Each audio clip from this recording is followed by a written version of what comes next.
Metro rail pillar மீது அரசு பேருந்து கோரமாக மோதும் அதிர்ச்சி காட்சி.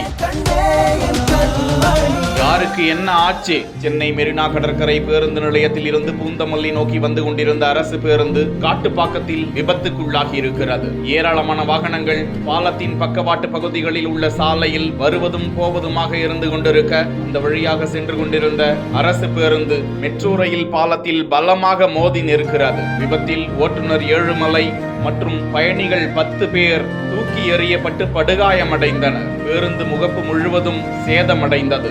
உடனடியாக அங்கு ஆம்புலன்ஸ் வரவழைக்கப்பட்டு அரசு மருத்துவமனைக்கு சிகிச்சைக்காக அவர்கள் அனுப்பி வைக்கப்பட்ட நிலையில் விபத்து குறித்து போலீசார் விசாரித்து வருகிறார்கள்.